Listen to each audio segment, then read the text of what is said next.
चलिए, तो इस वीडियो में हम लोग ये जानने वाले हैं कि बायोलॉजी के जो इम्पोर्टेंट क्वेश्चन पूछे जाते हैं क्लास 10 लेवल तक, ये क्लास 10 के लिए खासकर है।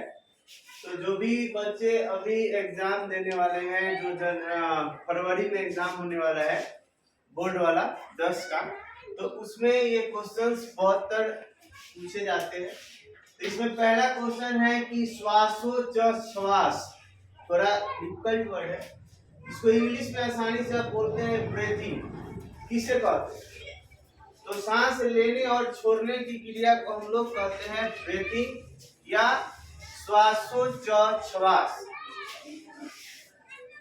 श्वसन क्रिया में बाहर छोड़े गए कार्बन डाइऑक्साइड की मात्रा कितनी होती है? तो इसमें होती है ये 4%। आपको बता दें कि जब हम लोग सांस लेते हैं, यानी कि ऑक्सीजन, जब सांस लेते हैं यानी हवा, इसमें ऑक्सीजन जो है 21% होता है, नाइट्रोजन की बात है यह 78% होता है और CO2 की मात्रा 0.03% होता है। ये लेते हैं तब, लेकिन जब हम लोग बाहर छोड़ते हैं बाहर, तो इसमें क्या होता है, ये ऑक्सीजन की जो मात्रा है वो कम हो जाती है 17%, नाइट्रोजन की मात्रा में कोई परिवर्तन नहीं होता है और कार्बन डाइऑक्साइड जो 0.3 है ये हो जाता है 4%। यानी बॉडी में जब ये सब हवा जाता है तो ऑक्सीजन हमारे बॉडी में 4% रह जाता है और कार्बन डाइऑक्साइड की मात्रा है बढ़ जाती है। आगे लिखा है श्वसन में अंदर लिए गए ऑक्सीजन की मात्रा कितनी है? तो श्वसन में अभी जस्ट यहाँ पे बताया गया कि 21% हम लोग ऑक्सीजन को लेते हैं, लेकिन छोड़ते हैं 17%। मानव में सबसे बड़ी ग्रंथि क्या है? तो सबसे बड़ी ग्रंथि जो है वो लीवर है और इसी में सबसे ज्यादा विभाजन होता है। अगला क्वेश्चन है कि सबसे अधिक कोशिका विभाजन किसमें होता है? तो इसका आंसर यहाँ पे लिखा हुआ है लीवर। कोशिका विभाजन का मतलब होता है कोशिका टूटती है, 1 से 2, फिर 2 से 4, 4 से 8, ऐसे। तो सबसे ज्यादा अगर कोशिका बढ़ती है वो लीवर में है।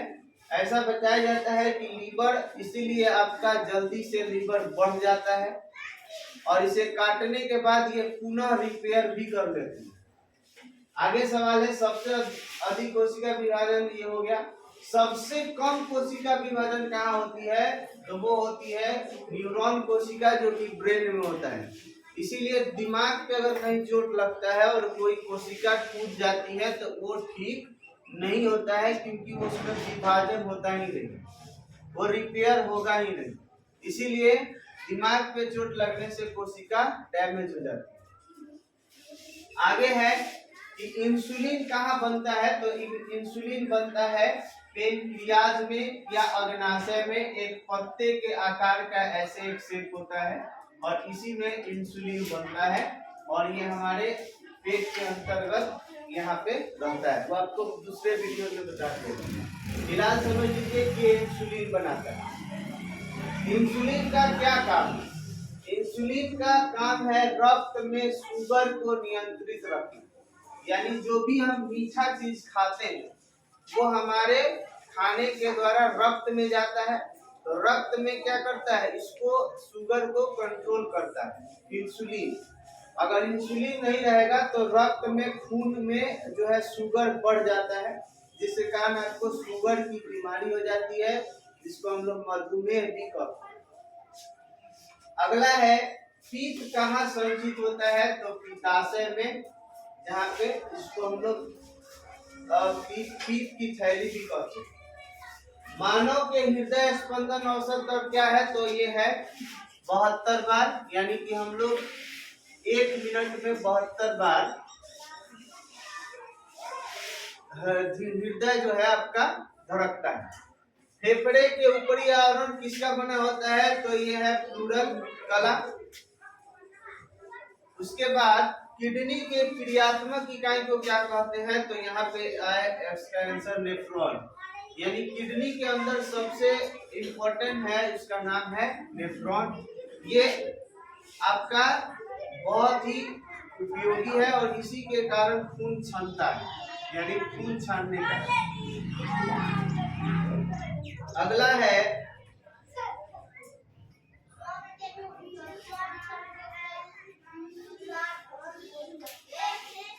फेफड़े का ऊपरी आवरण किससे बना होता हो गया? किडनी की क्रियात्मक इकाई को नेफ्रॉन कहते हैं। एक वयस्क में जल की मात्रा कितनी होती है? एक पूरे वयस्क में, यानी बड़ा आदमी है जिसमें जल की मात्रा होती है 65%, यानी हमारे बॉडी में पानी की मात्रा इतना होता है। आलू किसका उदाहरण है? तो आलू जो है कंद का उदाहरण है, ये तना का ही रूपांतरण है। गेहूं, धान, जौ में कैसी जड़ें पाई जाती है? तो तंतु में। इसका मतलब गेहूं, धान की जो आप जड़ें देखते हैं वो जड़ें कुछ इस तरह से होती है, ऐसे। तो जब ऐसे जड़ें होती हैं तो इसी को हम बोलते हैं रेशेदार जड़ या तंतु में जड़। आगे लिखा है मनुष्यों में पसलियां कितनी जोड़ी होती है? तो ये 12 जोड़ी होती है, जिसको हम ये फटरी भी कहते हैं, है ना, ये वाला सीने वाला, ये 12 जोड़ी। ना मानव मस्तिष्क कितने भाग में बटा होता है? तो 3 भाग में बटा होता है।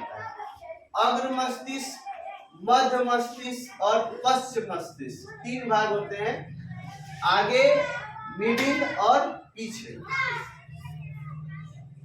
नागफनी की पत्तियों रूपांतरित होकर क्या बनती है? तो कांटे बनती है। जो कैक्टस आप देखते हैं, ऐसे देखे होंगे, इसके ऊपर कांटा कांटा लगा होता है, देखे हैं कभी ऐसा? देखे हैं? ये रेगिस्तानों में ज्यादा उगता है कैक्टस। वो पत्ता ही रहता है, लेकिन पानी की कमी से वो कांटे में बदल जाता है। आगे है कौन सी फसल मिट्टी को अधिक नाइट्रोजन देती है? तो ये मटर का पौधा, यानी जिस खेत में ज्यादा मटर का खेती किया जाता होगा उसमें नाइट्रोजन ज्यादा मात्रा में मिट्टी में पाया जाता है। आगे है रेशेदार जड़ें अधिकतर किसमें पाई जाती है? तो एक बीज पत्री। एक बीज पत्री का मतलब होता है जिसका बीज एक भाग में हो, जिसे चावल का देखेंगे, मक्का का आप देखते हैं, है ना, या आप क्या कर सकते हैं, गेहूं को देखते हैं। इस सब का भाग जो है एक होता है, सिंगल, इसको 2 भाग में नहीं बांट सकते हैं, उसको हम लोग बोलते हैं एक बीज पत्री। एक होता है